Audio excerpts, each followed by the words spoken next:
The scales are weighing the soul.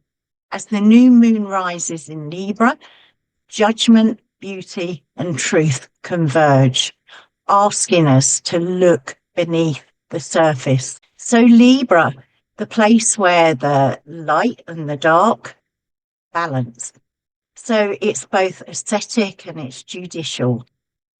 It's the temple of Venus, so that's bringing beauty, harmony, refinement, the aesthetic of it, the refinement of our relationships, of our sense of and value of beauty. Then we've got Libra, those scales, judgment, evaluation, and justice. The judgment is that picture of the soul entering the underworld. It's that theme. It's the theme of descent into the underworld as the days shorten. It's that picture of Inanna descending and being stripped of all her regalia, stripped of her ego as she enters into that underworld. Then we have the tarot card is the justice card, that truth, equilibrium, the karma, the ma'at of the Egyptians, the weighing of the heart against a feather. So we have all these themes going on as this new moon commences. Although there are no direct aspects with this new moon from any other planets, what we do have is the triplicity rulers of the air element firmly figured in this new moon. We have the new moon in the last decan of Libra at 28 degrees, which is ruled by Jupiter, one of the triplicity rulers. Then we have Mercury, the second triplicity ruler, in Scorpio 2 days later, activating this grand water trine we're involving Saturn, Neptune, and Jupiter again. So although there's nothing happening on the day, there are very strong indications of the involvement of these other triplicity rulers. Libra, the sign that the new moon is in, is where we had at the beginning of Libra, we had that equinox point, the equal day, equal night. But it is the sign where the darkness begins to dominate and it takes over from the light. So we have that balance, but we also have that sense of the darkness taking over there. This is where we have the archetypal flavor of Libra is that balance, judgment, and justice. It's also about the fairness. With the judgment and justice, it's always about fairness and beauty. So we need to begin to evaluate and discern what is going on, and with Venus, those relationships, particularly with women, the mothers, sisters, daughters, friends, the relationships with females, just that discernment on what is happening there. Is there fairness? Is there equality? Is there balance? Are we making right judgments about these things? But the other signification that goes along with Libra is there can be a sense of vanity, too much emphasis on what we look like, how we present. So there can be a kind of superficiality there. There can be an overindulgence as well. We have this new moon sitting in the third decan that Jupiter rules, and Jupiter can expand. So not only can he expand those values that help us to discern, that help us to evaluate, he can, and also expand the harvest that we might be putting our seeds of intention down about. But he can also expand that sense of overindulgence, of vanity, of superficiality. So we do need to look at that light and that dark element, the shadow and light of us, and embrace the wholeness of us. Venus, the ruler of this new moon, has come off from an opposition in Virgo last week with Saturn, which would have helped us assess and discern our boundaries, the limits we're prepared to go to, or the limits and boundaries that we overstep. This was happening there. Then she went on to come into Libra and into opposition with Neptune.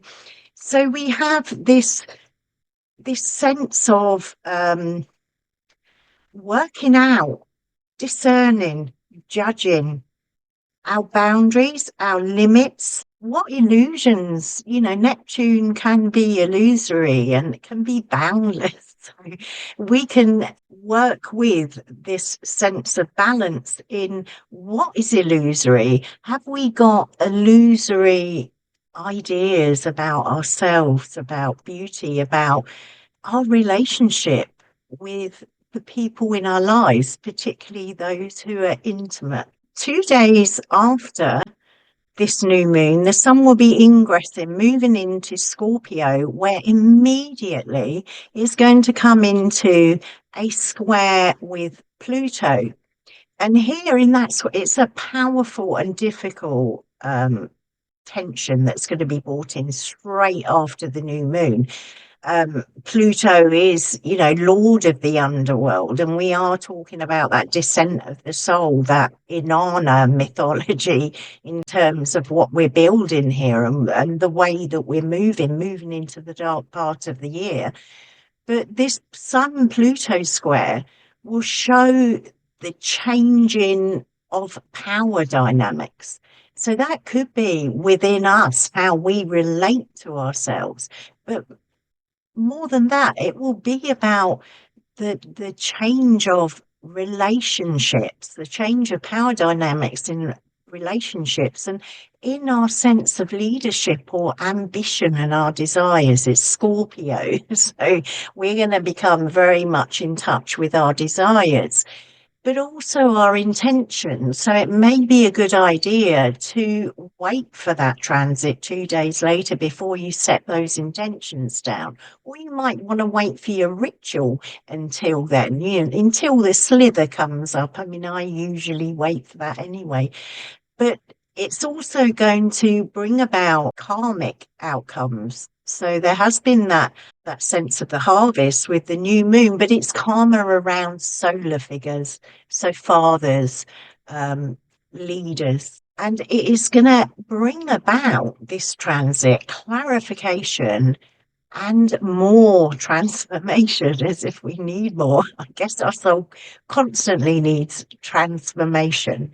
But this is an important transit that, although it is not at the new moon, it is happening before at the dark of that new moon, before the slither of light appears. So very powerful there. And the sun later on will go on to trigger that grand water trine there. So we're moving from that air to that water dynamic very quickly. So the air being the mind and the water being the feeling. The air can be that image, that ideal image. The sun in Libra will be that ideal image. So we'll have that dynamic of mind versus feeling and image versus substance going on here. Libra is bringing us this sense of balance and judgment. What in my life do I need to balance? Where do I need to bring my judgment? We all have to judge situations, relationships, and bring in that discernment of what is right for us and what is right for the other person.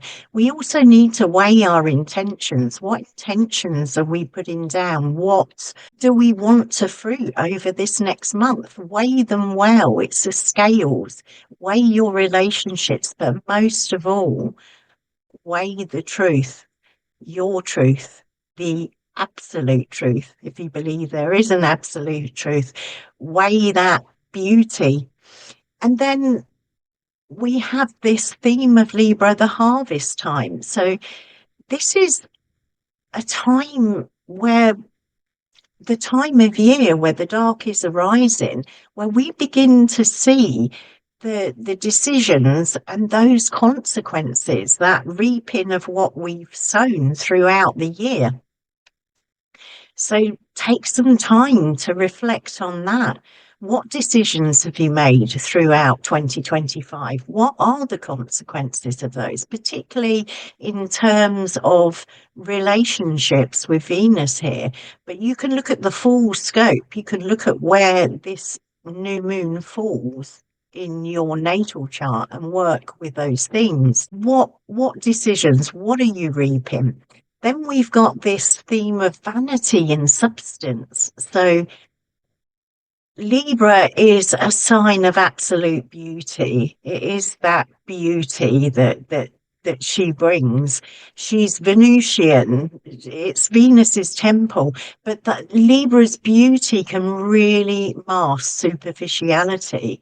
So discern what's real. We can get taken away with somebody's beauty, particularly in relationship, without looking at the substance underneath.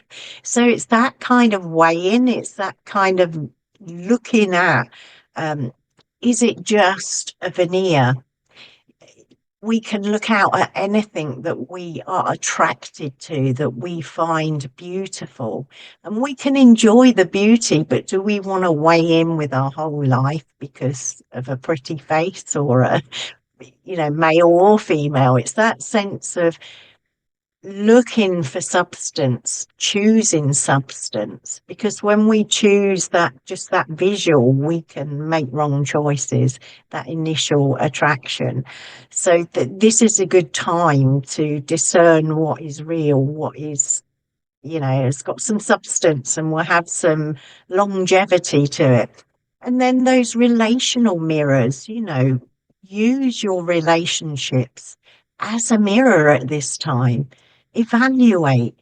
Evaluate is we project onto other people, people project onto us. It's a time where you can discern whether you or other people are projecting their shadow content or expectations on you that are too much for you.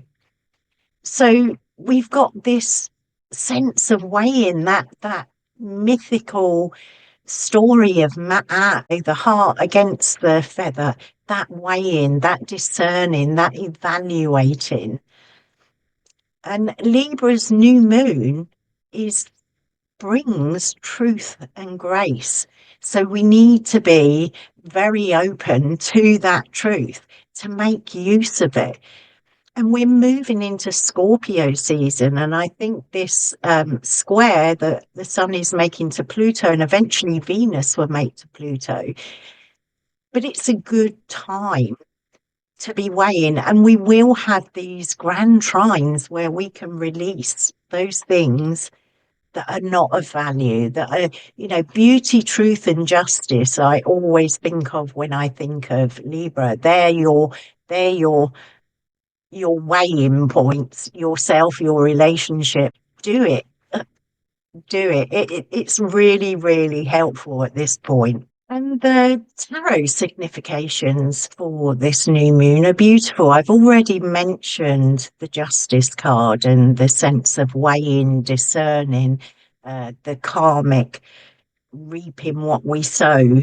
The other cards, it's in the third decan, so it's the decan of Jupiter, and this is going to pull it right into us, right into our inner world, because that card that signifies Jupiter is the Wheel of Fortune. And on the Wheel of Fortune, the little wheel, there are symbols there, alchemical symbols for sulfur, mercury, and salt.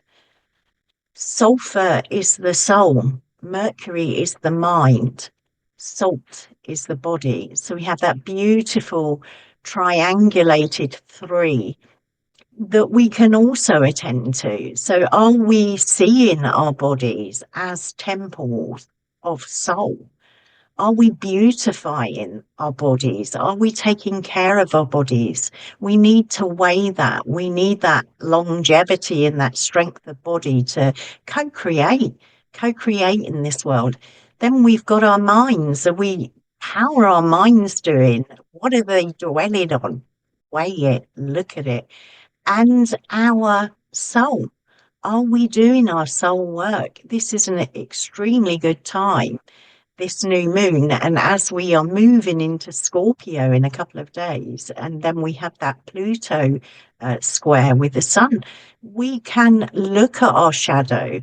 We can look at our soul. Is our shadow obscuring our soul? And it's alchemical work. This is about amalgamating, bringing together the mind, the body, the soul. It's holistic in that way. There's a beauty to that. And then that fourth decan is also signified by the Four of Swords.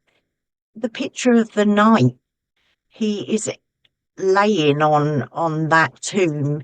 He is contemplating, reflecting what is coming, where he's been, and what he's going to do, his quest forward. So this is a time where we can contemplate, and in the darkness of that moon before it starts waxing, waxing and shining, we have a few days to really contemplate where we're at, where we're going, what we want, weighing it, looking at our choices, looking at the consequences, and moving, having a plan and intentions to move forward. So beautiful cards. And just as a side note, Venus, who rules this, is the Empress. So she wants to beautify. She has abundance and fertility. So beautiful cards, and cards you can use in your reflections. Some journal prompts, things that we can use for reflection, things that will really help us as we're contemplating, hopefully not laying on our tombs in the church like the Four of Swords, but as we're contemplating, how can we how can we deal with this? How can we move on with this? Okay, so journal prompts, reflective questions to ask. Where are we being asked to weigh truth versus appearances? Have an honest look at that. What relationships need honest evaluation? That's a hard one, but look at it. Where are we over identifying with image rather than essence? Get into lovely meditations, beautify your altar and your space with intention. Do your rituals, do your thing, whatever it is. The journaling, light a candle, put some rose petals out and write your journal. Libra's gift is beauty born from balance and truth that refines. So in Libra's new moon temple, every soul is weighed. Go have a look at Inanna. That is a beautiful myth to contemplate.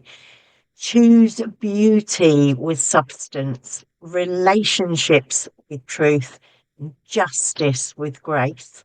I hope that was helpful. Lots of love to you all. See you on the next one. Bye bye.